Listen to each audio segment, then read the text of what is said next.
gente, tudo bem com vocês? Vamos para mais uma aula e a nossa aula de hoje é sobre pontuação. Sistema gráfico de unidade significativa que serve para deixar o seu texto coeso, com bastante coerência e deixar ainda mais claro aquilo que você quer passar para o leitor de forma escrita. Então vem comigo para mais uma aula. Então vamos lá para a nossa aula de pontuação. Irei começar falando sobre vírgula, que é um conteúdo complexo. Os alunos sentem dificuldades com este elemento da pontuação. Isso porque eles precisam entender um repertório bem amplo sobre análise sintática.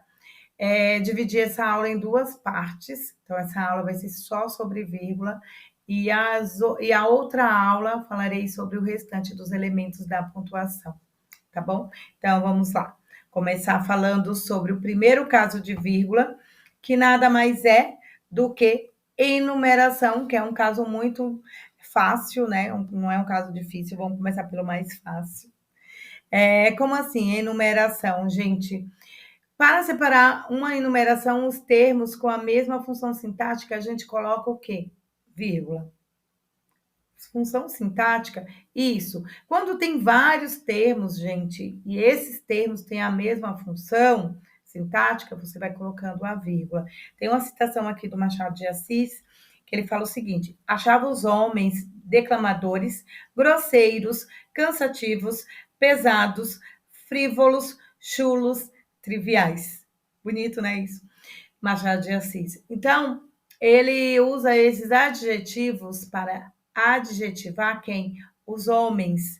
Então, tem a mesma função sintática aí. Se eu falo assim, eu gosto muito de frutas, como maçãs, vírgula, bananas, vírgulas, peiras, vírgulas, e uvas. Então, são termos da mesma função sintática. Então, você vai ter que colocar vírgula aí para ficar correto, tá bom? Prontinho, nesse segundo caso, diz o seguinte: para isolar determinados elementos como um aposto, vocativo, termos repetidos dentro da estrutura sintática. Como funciona? Você tem aqui um exemplo que eu vou falar primeiro sobre aposto, tá? Então, esse aposto aqui, ele vai ser um aposto específico, tá? Que eu vou especificar de quem eu estou falando, tá? Nesse segundo caso, eu vou falar o quê? Sobre aposto vocativo, termos repetidos dentro da estrutura sintática. Então, a vírgula vai servir para separar esses elementos aí, tá bom? Então, se eu tenho Alexandre o Grande foi rei da Macedônia. Então, o Grande aqui é o aposto que eu estou especificando quem é quem? Alexandre. Tanto é, gente, que se eu tirar aqui o Grande, fica completa a oração, não muda.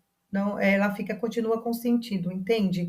Alexandre foi rei da Macedônia. Então, o grande aqui tem que vir entre vírgula para especificar quem é Alexandre. Tá, entenderam? Rita, você não me ouviu. Aqui é um chamamento, a gente chama de vocativo. O anterior era aposto, esse aqui é um vocativo.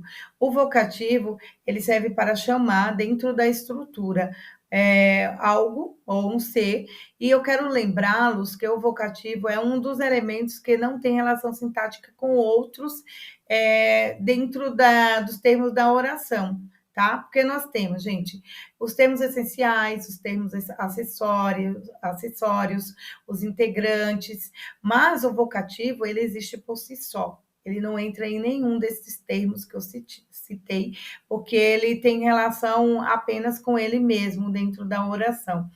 Então, ele se acha mesmo. Rita, você não me ouviu? Então, esse chamamento tem que ficar entre vírgula. Então, mãe, vírgula, estou com fome. Tá bom? Já já chegaremos no parque. Então, aqui eu tenho um termo repetido, que serve para dar mais entonação à sua oração. Se eu coloco logo, logo chegaremos, logo, logo estaremos aí. Então, logo, logo também é um termo repetido, ele fica entre vírgula também, assim como já, já. tá bom? Então, vamos para o próximo casinho, que é terceiro e quarto caso, que é sobre separar nomes de lugar, datas e endereços, super simples. Salvador, vírgula, 24 de fevereiro de 2024, tá bom? Então, ok.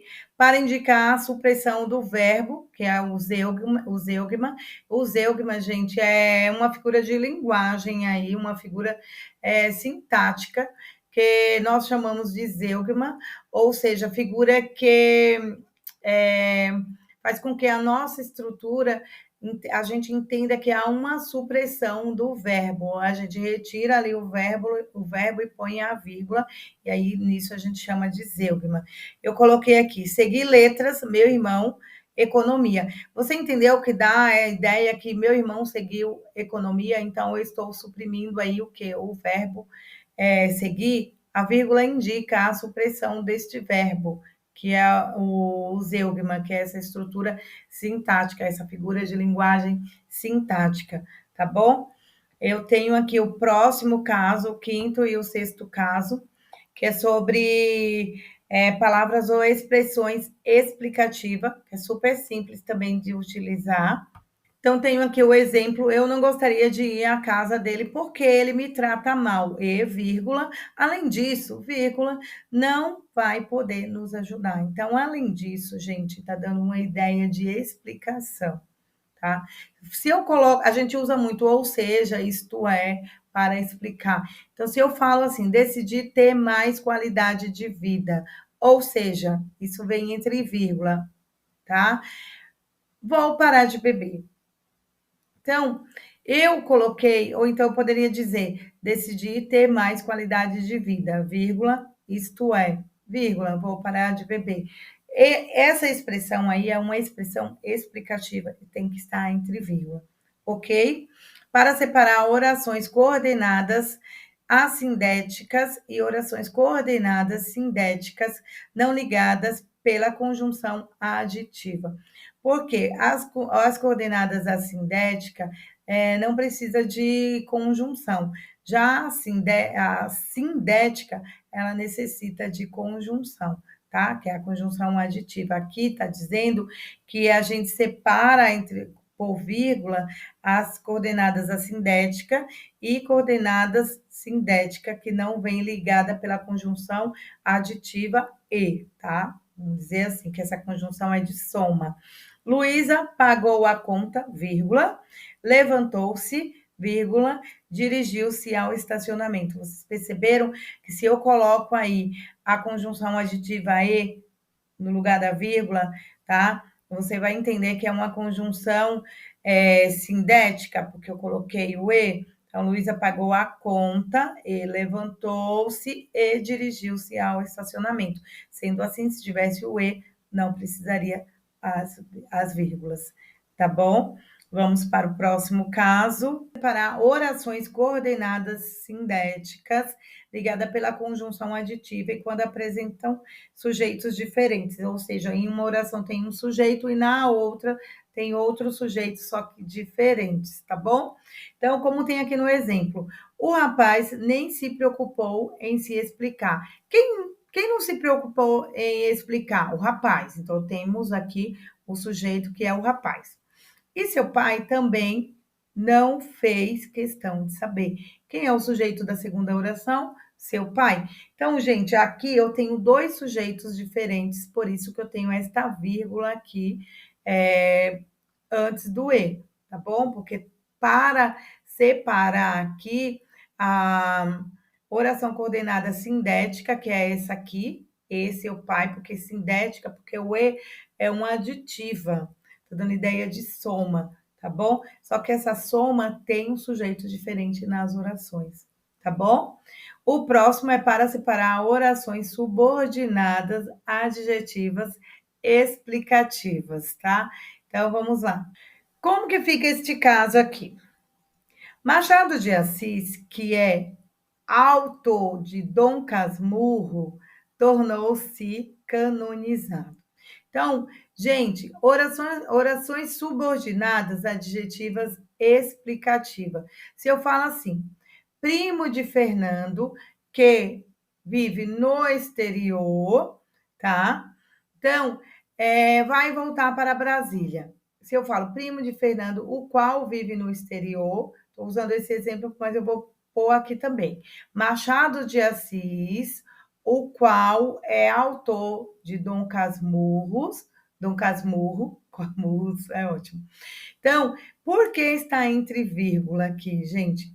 Porque ela é uma subordinada adjetiva explicativa, tá? Tanto é que se eu tirar aqui, ó, o qual é autor de Dom Casmurro, a oração ainda continua com sentido completo. Eu poderia dizer Machado de Assis tornou-se canonizado, mas eu fiz o quê? Eu expliquei quem era quem?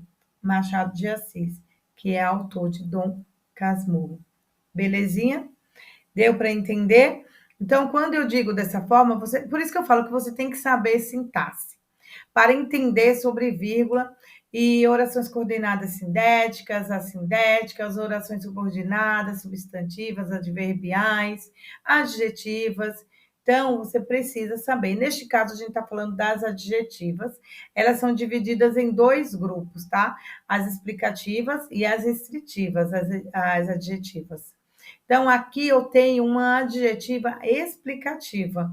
E a gente tem que isolar essa oração explicativa por vírgula, como no exemplo. No caso que, por exemplo, se eu falo que Machado de Assis aí é o autor de Dom Casmurro, eu pude trocar por o qual é o autor de Dom Casmurro, então já dá a ideia que é a explicativa que eu estou explicando quem é Machado de Assis, e essa oração tem que estar entre vírgula, tá bom? Por causa da explicação.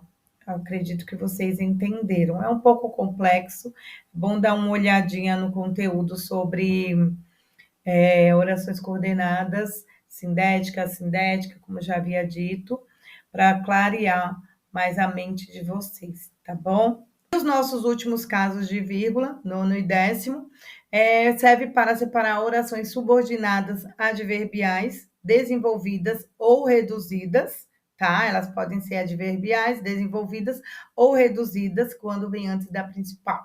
Você vai ver um exemplo aqui, gente, que eu tenho a principal aqui no final.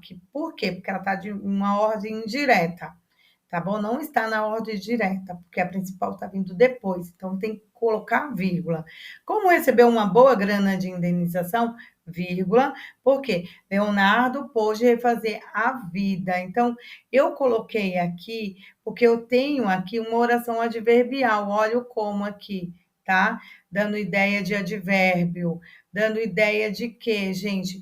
Porque se você parar para pensar, eu tenho 9 tipos de advérbios das orações adverbiais, que são as comparativas, consecutivas, causais, entre outras. Então, é bom você entender sobre isso para colocar a vírgula de maneira correta. Se fosse na ordem direta, aí, se Leonardo poderia fazer a vida, viesse primeiro, não havia necessidade desta vírgula, tá bom? Porque estaria na ordem direta. Mas na ordem indireta, como uma subordinada adverbial, temos que colocar a vírgula para ficar coerente. E, por fim, para separar orações intercaladas ou interferentes, porque interfere dentro da oração. Aguardamos ansiosos, disseram os alunos. Quem disse? Os alunos, pela entrega dos detalhes, ou desculpa, dos resultados.